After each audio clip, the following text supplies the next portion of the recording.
तो आज हम शुरू करते हैं क्लास 12 की केमिस्ट्री रासायनिक बल गतिकी। उसमें जो हम लोगों का टॉपिक बचा हुआ था प्रथम कोटि की अभिक्रिया, और इस प्रथम कोटि की अभिक्रिया के लिए जो मैथमेटिकल इक्वेशन बनता है, वेग समीकरण का जो इक्वेशन बनता है वो कैसे बनता है। तो आपको एक बार रिकॉल कर दें कि आपको बताया गया था कि अभिक्रिया की कोटि और अभिक्रिया की आणविकता क्या होती है, इसके बारे में आपको डिस्कस किया गया था एक बार, राइट। तो अभिक्रिया की कोटि में आपको ये बताया गया था कि जैसे जब कोई आप रासायनिक समीकरण लिखते हैं, कोई केमिकल रिएक्शन लिखते हैं, तो उस केमिकल रिएक्शन में बेसिकली क्या क्या होते हैं, अभिकारक होते हैं। अभिकारक मिल करके आपस में अभिक्रिया करके प्रोडक्ट बनाते हैं, उत्पाद बनाते हैं, राइट। तो अभिकारक में क्या बोला गया था, जैसे अभिक्रिया की कोटि के बारे में आपको ये बताया गया कि किसी भी रासायनिक समीकरण में अभिकारकों के जो रिएक्टेंट हैं उनके सांद्रण पदों के ऊपर जो घात होगी, ध्यान दीजिए, अभिकारकों के सांद्रण पदों के ऊपर जो घात है उन्हीं का योग ही क्या होता है, अभिक्रिया की कोटि होती है। पिछले इंट्रोडक्शन में इसको डिटेल आपको बताया गया था। तो प्रथम कोटि की अभिक्रिया के लिए हम क्या करें, जैसे सबसे पहले मान लें कि जैसे मैथमेटिकल इक्वेशन के लिए हमें करना क्या होता है कि एक एजम्पशन करते हैं, सपोज करते हैं। जैसे मान लो कि कोई अभिक्रिया है, ऐसे सपोज करें कि कोई अभिकारक है ए, ओके, और यही क्या बना रहा है, एक उत्पाद बना रहा है, प्रोडक्ट बना रहा है। ए क्या है, अभिकारक है, तो ये इसने एक उत्पाद बनाया, कोई प्रोडक्ट बनाया, राइट। अब यदि प्रथम कोटि की अभिक्रिया होगी तो फर्स्ट ऑर्डर केमिकल रिएक्शन के लिए आपको क्या डिस्कस किया गया था, प्रथम कोटि की अभिक्रिया के लिए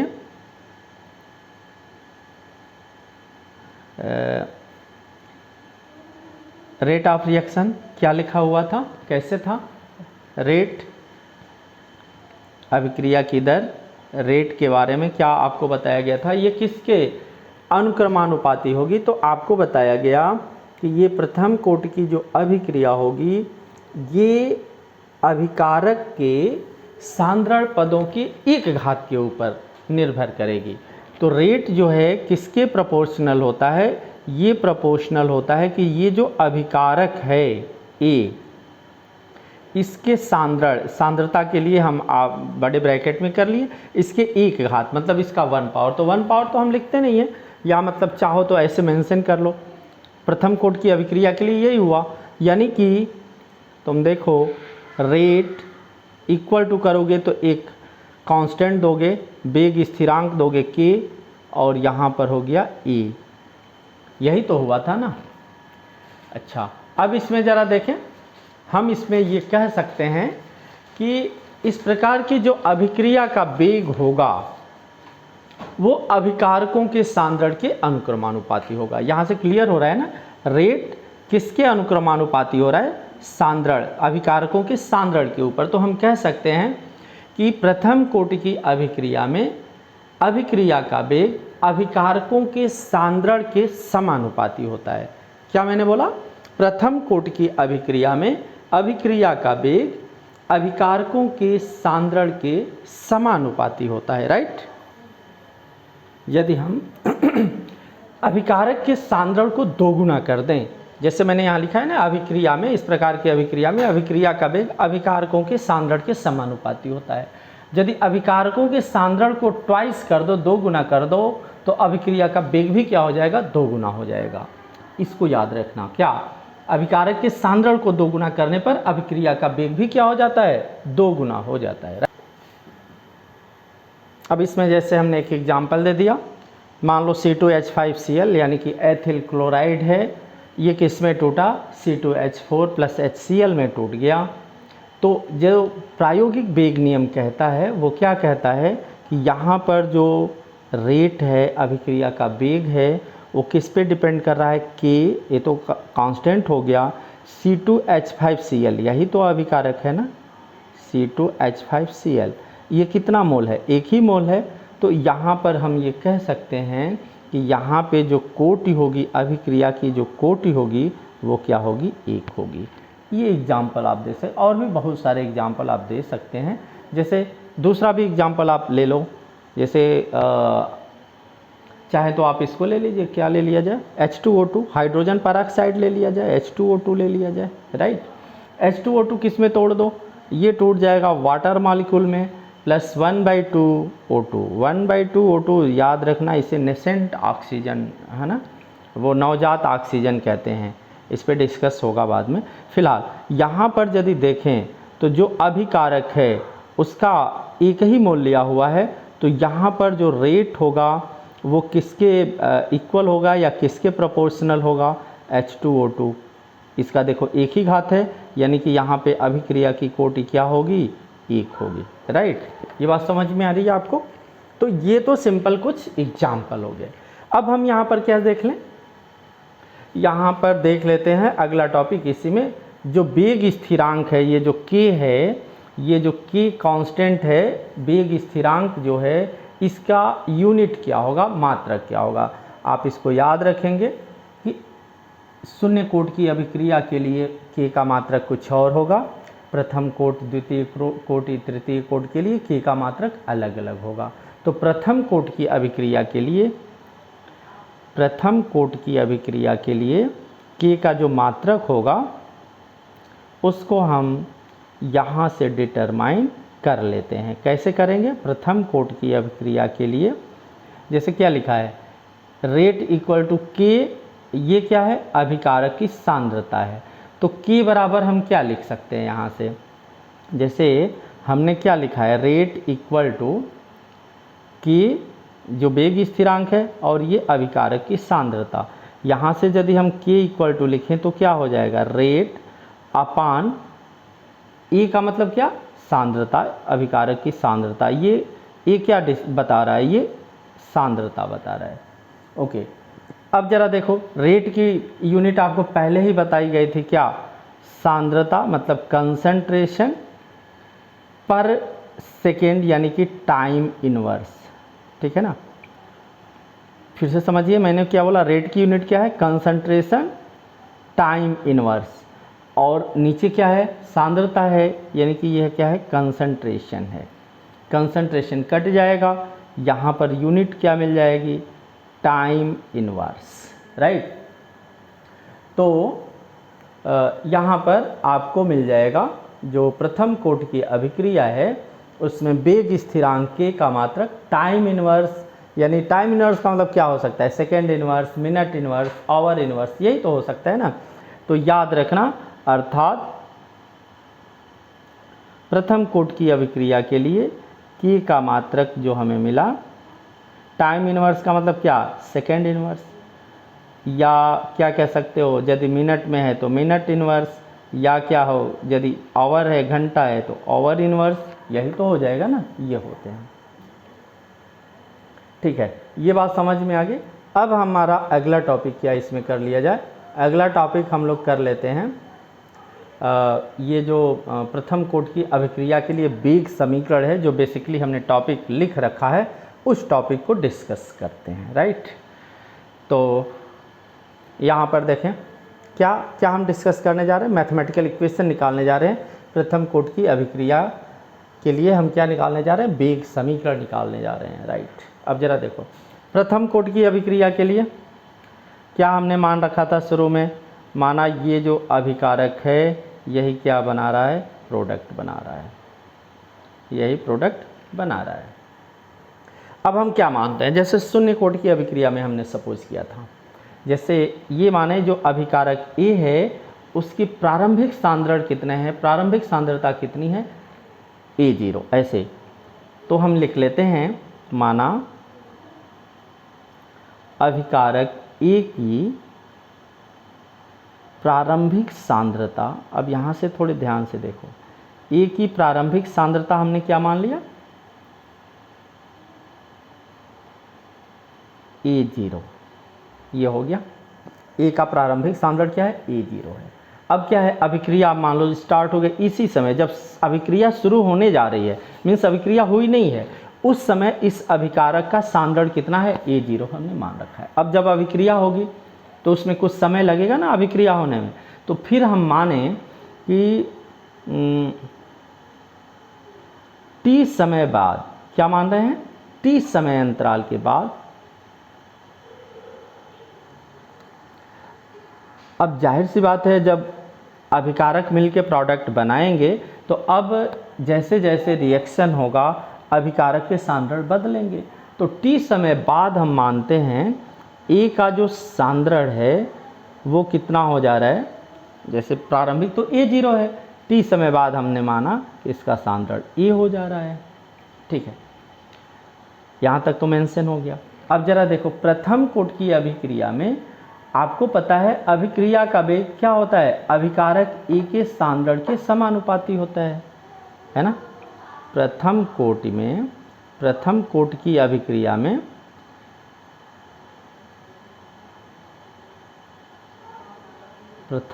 की अभिक्रिया में क्या बताया गया था, जो अभिक्रिया का वेग है,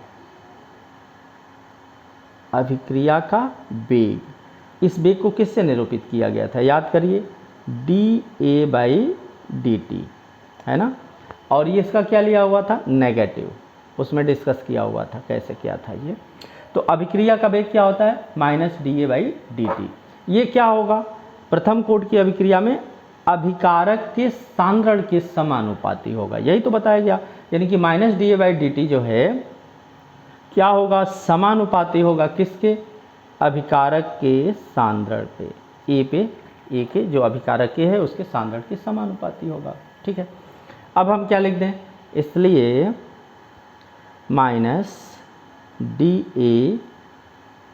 -dA/dt इक्वल टू करोगे तो एक कांस्टेंट दिया कि ए, ये लाइन भी समझ में आ रही होगी।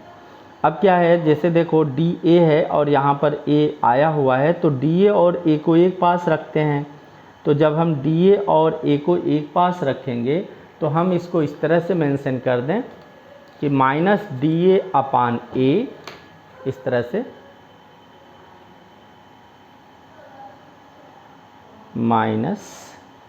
-dA और इसके अपान में इस A को कर लें, वेरिएबल सेपरेबल हो जाएगा, इक्वल टू K और dt को यहाँ K के पास भेज दिया। ठीक है, अब क्या करें, हम समाकलन कर दें। तो जब समाकलन करेंगे तो आप पढ़े होंगे समाकलन करने पर 1/x का इंटीग्रेशन log x होता है। अभी तो हमने ऐसे लिख दिया क्या, -dA/dt इक्वल टू K तो कांस्टेंट है, बाहर कर सकते हो, dt का समाकलन कर लिया। और अभी क्या बताया, ये dA/A, सॉरी dA/A, ये यहाँ पर इसी का समाकलन हुआ है ना, dA/A equal to K dt ऐसे। अब अभी क्या मैंने बताया, अभी बताया था ना कि 1/x का इंटीग्रेशन क्या होता है, log x होता है, राइट। 1/x का इंटीग्रेशन क्या होता है, log x होता है। तो इस तरह से इसका क्या हो जाएगा, -log A equal to K तो कांस्टेंट है, dt का क्या हो जाएगा t। और जब हम समाकलन इंटीग्रेशन साइन हटाते हैं यानी कि समाकलन करते हैं तो एक आर्बिट्रेरी कांस्टेंट जोड़ देते हैं, वो मैंने क्या जोड़ दिया, i जोड़ दिया। i क्या है, जहाँ i समाकलन स्थिरांक है, समाकलन स्थिरांक है। ओके, अब यहाँ पर जो चीज़ हमें मिल गया है इसको हम क्या करेंगे, कुछ कंडीशन के साथ वैल्यू पुट करेंगे। वो कंडीशन क्या होती है, प्रारंभिक अवस्था की होती है। तो ऐसे लिखते हैं, प्रारंभ में, पूरा क्लियर दिख रहा है ना, प्रारंभ में क्या, t बराबर 0 पर A की सांद्रता कितनी है, A0 है, यही तो है ना। तो अब यहाँ पे पुट करें इसमें, इसलिए -log, जैसे समझो पहले यहाँ लिखते हैं t के जगह क्या लिख रहे हैं, 0, तो फिर ये तो वैल्यू 0 हो गई ना, t के जगह 0 किया तो ये वैल्यू 0 हो गई, प्लस क्या हो गया i। और जब t बराबर 0 रख रहे हैं तो a क्या है, A0 है, ये बात हुई ना समझ में। तो i की वैल्यू क्या हो गई, -log A0।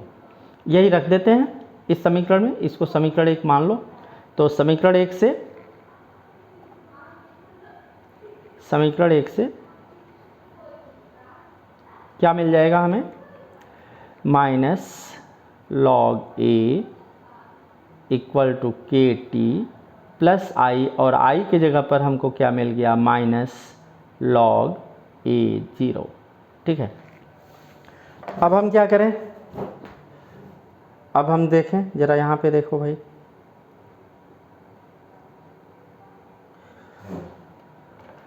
यहाँ पे माइनस लॉग ए 0 को हम इधर ट्रांसफ़र करते हैं तो के टी इक्वल टू क्या मिल जाएगा, ये लॉग ए जब इधर आएगा तो पॉजिटिव हो जाएगा, तो लॉग ए 0 माइनस लॉग ए, और लॉग ए माइनस बी का फार्मूला क्या होता है, लॉग ए अपान बी, तो ये हो जाएगा लॉग ए 0 अपान ए।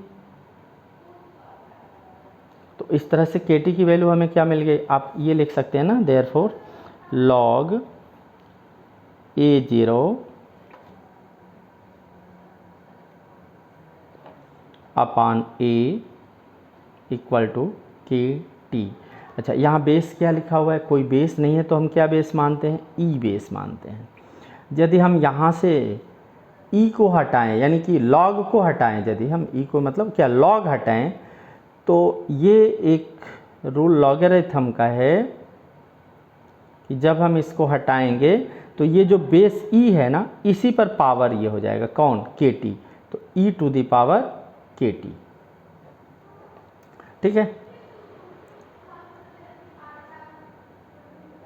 ठीक, यहाँ पर ज़रा देख लो,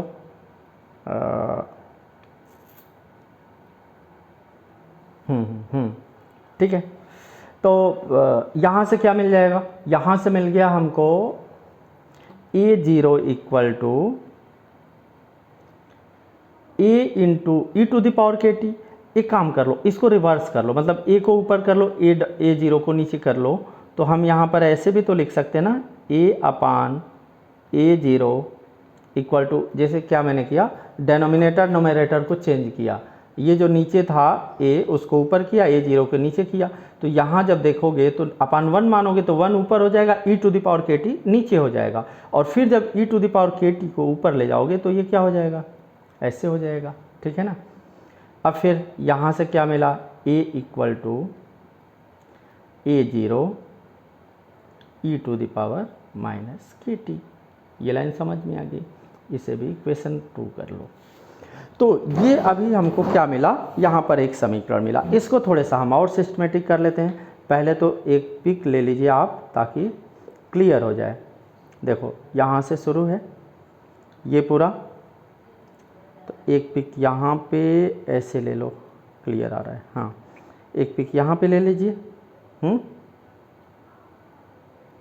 और फिर दूसरा पिक यहाँ से ले लीजिए, 2 पिक में आपका काम चल जाएगा। ये ले लीजिए, ये 2 पिक हो गया आपका, ये पूरा पेज क्लियर हो गया। एक स्क्रीनशॉट यहाँ से ले लिया, एक वहाँ पे। ठीक, अब आगे जरा देखो इसमें कैसे करते हैं। तो हमें ये मिला a equal to a 0 e to the power minus k t. तो आप देखें तो ई क्या है, एक्सपोनेंशियल है ना, तो हम कह सकते हैं कि प्रथम कोटि की जो अभिक्रिया होती है वो क्या होती है, वो एक्सपोनेंशियल प्रोसेस है ना। यहाँ से हम कंक्लूजन दे सकते हैं कि प्रथम कोटि की अभिक्रिया एक एक्सपोनेंशियल प्रक्रम है, एक्सपोनेंशियल प्रोसेस। तो ये तो एक रिलेशन हमको मिला, इसको भी इक्वेशन कोई कर लिया 2 वगैरह। इसके पहले ज़रा देखो, जो शुरू में हमें क्या मिला था, शुरू में हमको ऐसे मिला था कि लॉग, इसके ऊपर जो डेरिवेशन हम लोगों ने किया था, log A 0 upon A equal to क्या मिला था, के टी। हम इसको ऐसे भी लिख सकते हैं, लॉग, इसको रिवर्स कर रहे हैं, मतलब कि ए को ऊपर कर रहे हैं और A0 को नीचे कर रहे हैं, तो अभी डिस्कस हुआ था, ये क्या हो जाएगा -KT। यहाँ से यदि हम T की वैल्यू निकालें या K की वैल्यू निकालें, यहाँ से हम किसकी वैल्यू निकालें, K की वैल्यू निकालें, तो K की वैल्यू हमें क्या मिलेगी। सबसे पहले तो देखो ये जो माइनस है वो माइनस इधर ट्रांसफ़र हो जाएगा, T को इधर भेजेंगे तो 1/T हो जाएगा, लॉग हो जाएगा A का कंसंट्रेशन अपॉन A0 यानी कि इनिशियल कंसंट्रेशन। यही तो मिला। ये जो हमें मिला है K की वैल्यू, वो किस बेस पर मिली है, E बेस पे मिली है। यदि हम इसी E बेस को 10 बेस में कन्वर्ट करें तो याद रखिए E बेस को 10 बेस में कन्वर्ट करने पर हमें क्या मिल जाता है, हमें मिलता है 2.303। ये उसमें हमें ऐड करना पड़ता है। कैसे करेंगे ये ज़रा देख लो। हमने इसको लिख दिया इस तरह से, माइनस E बेस को किस पे अब कर रहे हैं, 10 बेस पे कर रहे हैं, तो यहाँ ये एक्सपेरिमेंटली है, हम यहाँ पर क्या लिख देंगे 2.303/T log E की जगह log 10 लिख दिया, और यहाँ पर क्या हो गया A/A0। अब क्या है, यदि माइनस हटाना चाहते हो तो इसी को रिवर्स कर दो, मीन्स ऐसे कर दो, माइनस हट जाएगा, K = 2.303/T log base 10, A0 ऊपर कर लो और A को नीचे कर लो। ये जो है हमें एक फैक्ट मिला यहाँ पे। क्लियर हो रहा है। ये मिल गया प्रथम कोटि की अभिक्रिया के लिए वेग स्थिरांक K का मान। ये इसी पे हम लोग न्यूमेरिकल वगैरह भी सॉल्व करते हैं। अच्छा, हम यदि कुछ ऐसे माने, इसी को एक लाइन चाहें तो आगे भी बढ़ा सकते हैं। जैसे A0 क्या है, प्रारंभिक सांद्रण है ना A का, जैसे A का प्रारंभिक सांद्रण क्या है, A0 है।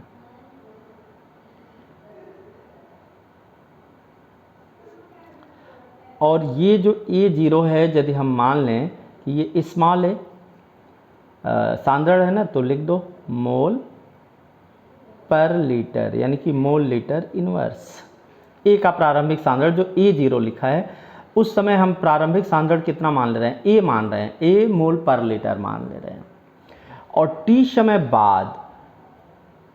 समय बाद जो सांद्रण हो रहा है अभिकारक का, T समय बाद अभिकारक का सांद्रण, मैं क्या लिख रहा हूँ, सिर्फ सांद्रण लिख रहा हूँ। T समय बाद अभिकारक का सांद्रण कितना हो जा रहा है, A हो जा रहा है। तो इसका मतलब क्या हुआ, जो शुरू में सांद्रण था वो कम हुआ। अभिक्रिया होने का मतलब क्या, अभिकारक का सांद्रण धीरे धीरे कम होगा। तो मान लो कि अब वो सांद्रण कितना हो गया, A-X हो गया, A-X मोल पर लीटर हो गया, है ना।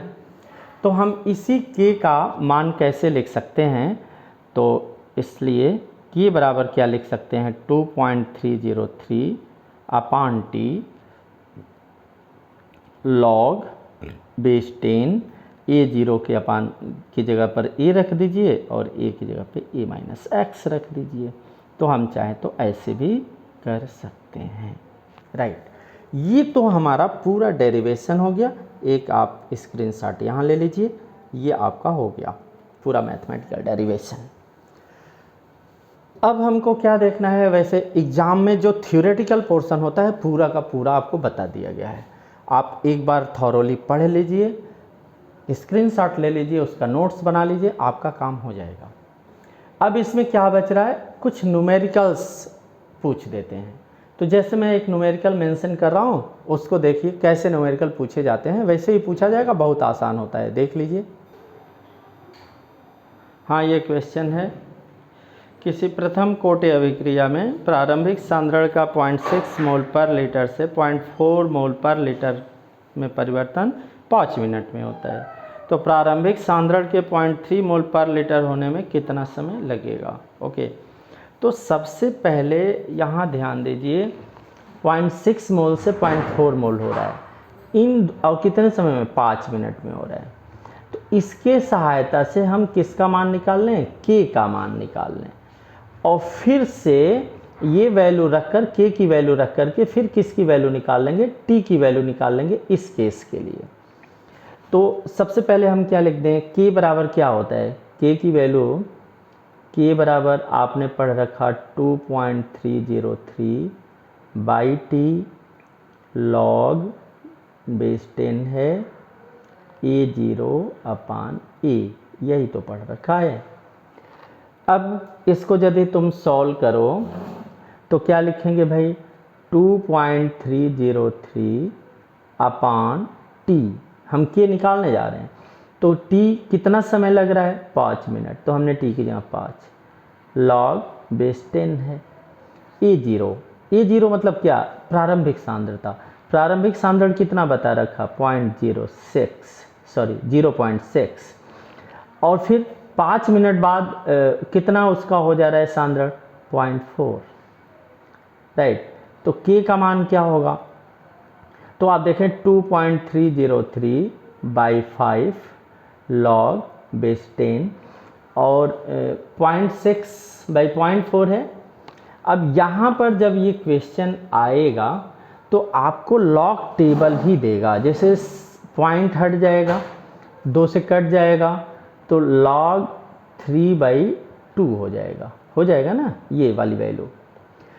तो वो log की वैल्यू देगा, जैसे log 3 की वैल्यू 0.4771 होती है, log 2 की वैल्यू 0.3010 होती है, तो उसको रखोगे तुम, यानी कि 2.303/5, और यहाँ पर हम कैसे करेंगे, log 3, जैसे log A/B क्या होता है, log A minus log B, तो ये चीज़ हो गया। अब के की वैल्यू क्या हो गई, 2.303/5, और log 3 की वैल्यू क्या थी, 0.4771, और log 2 की वैल्यू 0.3010 है ना। अब इसको जब सॉल्व करेंगे, याद करिए, या तो ये देखो भाई केमिस्ट्री में न्यूमेरिकल है तो log 2 log 3 की वैल्यू एकदम से याद कर लीजिए, है ना, यहाँ लिखा हुआ है, वो दे तब भी नहीं दे तब भी आप इसको याद रखें। इसको जब आप सॉल्व करेंगे, हमने सॉल्व कर रखा है, तो इसको सॉल्व करने पर आ जाता है 0.081, क्या आ जाता है, 0.081, ओके, इतना। और याद करिए के की यूनिट क्या थी, time, second inverse, time inverse थी तो सेकेंड इनवर्स या मिनट इनवर्स या आवर इनवर्स, तो मिनट है ना, तो हम क्या लिख दें, मिनट इनवर्स। ये हमको मिल गया किसकी वैल्यू, वेग स्थिरांक की वैल्यू, राइट। अब के का मान मिल गया, तो अब क्या है, अब क्वेश्चन ये कह रहा है कि प्रारंभिक सांद्रण का कितना होना चाहिए, 0.3 मोल होना चाहिए। यानी कि अब जरा देखो हम कंडीशन लिखें, प्रारंभिक सांद्रता तो कितनी है, 0.6 मोल पर लीटर है ही, ओके। और अब सांद्रता उसको कितनी, सांद्रण कितनी करनी, 0.4 नहीं करनी, कितनी करनी है, 0.3 करनी है, तो ये वैल्यू हो गया, ठीक है। अब हमसे पूछा क्या है, समय, कितना समय लगेगा, 0.6 से 0.3 है, जैसे 0.6 से 0.4 आने में 5 मिनट लगा, तो 0.6 से 0.3 आने में कितना समय लगेगा, तो टी पूछा है। और 0.6 से 0.4 आने में जब डिटेल दिया था तो उसके थ्रू हमको के का मान मिल गया था 0.081 मिनट इनवर्स, राइट। अब क्या है, हमें टी निकालना है, तो इसी इक्वेशन का यूज करें, तो टी को हम यहाँ भेज दें तो के यहाँ चला आएगा, तो टी इक्वल टू क्या मिल जाएगा, 2.303/के लॉग बेस 10 क्या, A0/A। अब इसमें वैल्यू रखो, तो t इक्वल टू 2.303 के की वैल्यू कितना निकाल लिया, 0.081, और फिर log 10, तो log 10 A0 कितना है, 0.6 है, A0 कितना है, 0.6 है, और A अब कितना हो गया, 0.3 हो गया, राइट। तो ये हो जाएगा 2.303/081, दोनों एक एक डिजिट पे पॉइंट है, ख़त्म हो जाएगा, बेस 10 है, 6/3 है ना, तो 6/3 की वैल्यू सीधे सीधे कितनी हो जाएगी, 2 हो जाएगी। तो t की वैल्यू कितनी हो गई, 2.303, क्लियर दिख रहा है, 2.303/081, और log 2 की वैल्यू अभी क्या बताया, 0.3010, इसको जब आप सॉल्व करोगे तो ये वैल्यू अप्रॉक्सीमेट आपको मिल जाएगी कितना, इसको जब सॉल्व करोगे देख लेना, ये लगभग आ रहा है 8.56, और चूंकि मिनट है ना, टाइम किस में आ रहा है, मिनट में, तो ये हो गया रिजल्ट। ये देखो बोर्ड में पूछा भी हुआ क्वेश्चन है, किसी साल ये संभवतः 24 में, हाँ 24 में ये पूछा हुआ क्वेश्चन है। ये क्वेश्चन ऐसे था, ये न्यूमेरिकल था और पूछा था प्रथम कोटि की अभिक्रिया क्या होती है। तो प्रथम कोटि की अभिक्रिया क्या होती है वो शुरू में लिखवाया गया है, पूरा मैथमेटिकल डेरिवेशन नहीं करना है, सिर्फ बताना है प्रथम कोटि की अभिक्रिया क्या होती है ना। तो अभिकारक के सांद्रण की घातों का योग कितना होगा, 1 होगा, तो वही अभिक्रिया की कोटि 1 हो जाएगी। तो प्रथम कोटि की अभिक्रिया क्या होती है ये आप लिख देंगे, फिर बता देंगे प्रथम कोटि की अभिक्रिया में अभिक्रिया की दर अभिकारक के सांद्रण के 1 घात के अनुक्रमानुपाती होती है, और उसके बाद से ये न्यूमेरिकल आप सॉल्व कर देंगे जैसे जैसे सॉल्व किया गया है। तो ये आपका पूरा 5 नंबर में ये क्वेश्चन आया हुआ था, तो इसको आप देख लीजिए। तो ये देखिए एक बार आप पिक्स ले लीजिए इसका, ये हो गया, एक स्क्रीनशॉट यहाँ से ले लीजिए, हाँ यहाँ से ले लीजिए, और दूसरा स्क्रीनशॉट यहाँ ले लीजिए, पूरा आपका हो गया। तो आज हम लोगों ने क्या देख लिया, अभी अभी हमने देखा प्रथम कोटि की अभिक्रिया, उसका मैथमेटिकल डेरिवेशन, और उसके बाद से देख लिया एक न्यूमेरिकल, है ना। अब इसमें प्रथम कोटि की अभिक्रिया में कभी कभी अर्ध आयु भी पूछता है, अर्ध आयु क्या होती है। तो वैसे अर्ध आयु क्या होती है वो तो सिंपल है भाई, प्रथम कोटि की अभिक्रिया में किसी भी अभिक्रिया में जो अभिकारक है उसका आधा भाग पूर्ण हो जाए, मतलब अभिक्रिया की आधा भाग पूर्ण होने में लगने वाला समय ही क्या होती है, अभिक्रिया की अर्ध आयु होती है। आप ऐसे भी कह सकते हैं किसी भी अभिक्रिया में जो अभिकारक की प्रारंभिक मात्रा है उसका आधा भाग क्रिया कर ले, तो जितना समय प्रारंभिक मात्रा अभिकारक की प्रारंभिक मात्रा के आधा भाग क्रिया करने में जो समय लगता है वही क्या कहलाती है, अभिक्रिया की अर्ध आयु कहलाती है, राइट। तो ये तो वहाँ से हो जाएगा, और इसको यदि हम ड्राइव करेंगे तो भी एक रिलेशन भी मिल जाएगा, फार्मूला भी मिल जाएगा, और वो रिलेशन कुछ ऐसे है, देख लीजिए यहाँ पे, जैसे k इक्वल टू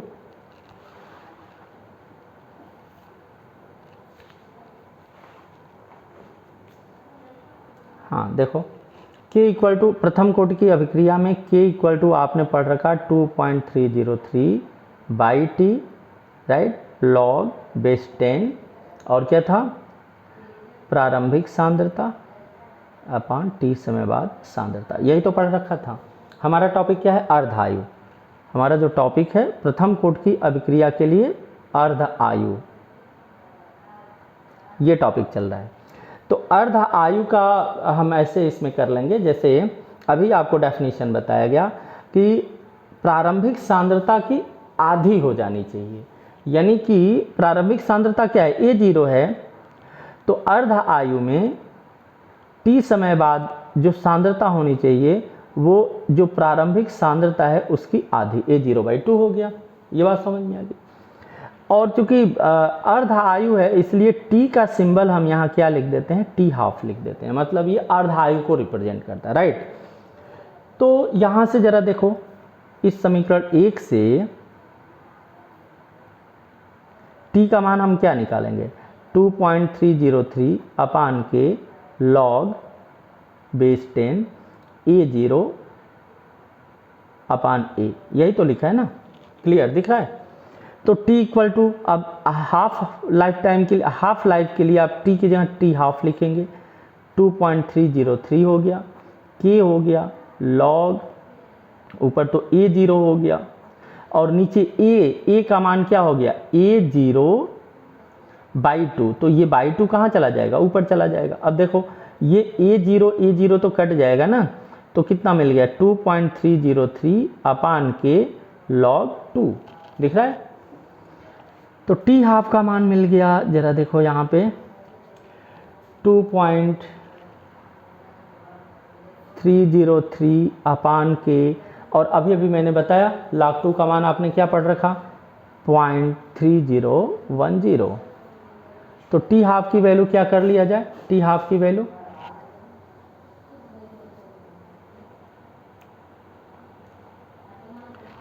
वैल्यू यहाँ पे हो जाएगी, इसका गुणा कर लो, ऊपर जब गुणा करते हैं तो ये लगभग क्या आ जाता है 0.693 आ जाता है, क्या आ जाता है 0.693, और नीचे अभी क्या आया हुआ है के। तो ये याद रख लीजिएगा, सीधे इस पर ज़्यादातर न्यूमेरिकल ही पूछा हुआ है, न्यूमेरिकल आप याद रखिएगा। टी हाफ क्या होता है, टी हाफ प्रथम कोटि की अभिक्रिया के लिए टी हाफ क्या होता है 0.693 अपान के।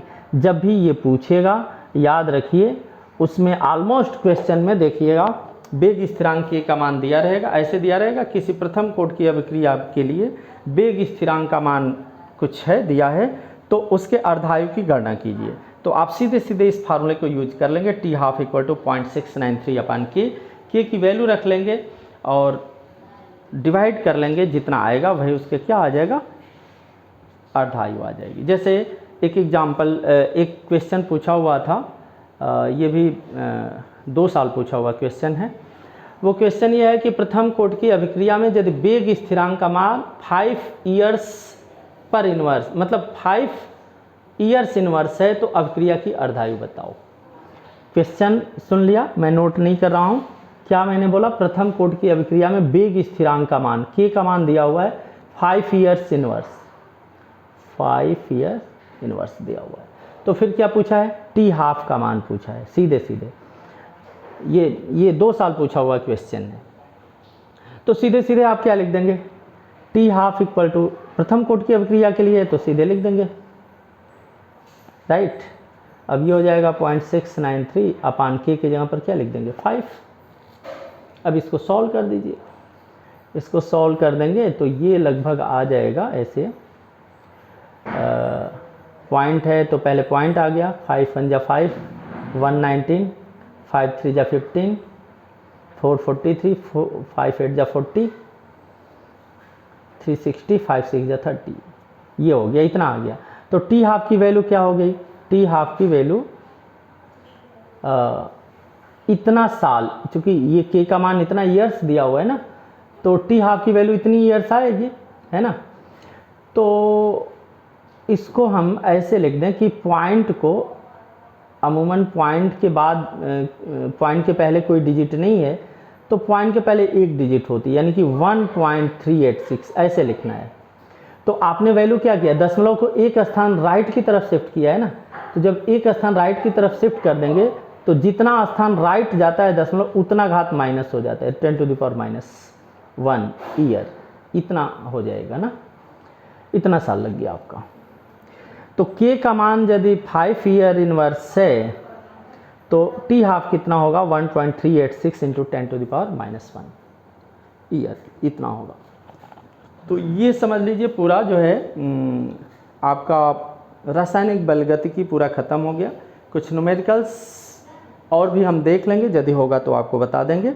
आप पूरा इसका नोट्स बना लीजिएगा और इसको 1-2 बार रिवीजन कर लेंगे, ये लेसन पूरा आपका फाइनली हो जाएगा, राइट। ओके जी, थैंक यू।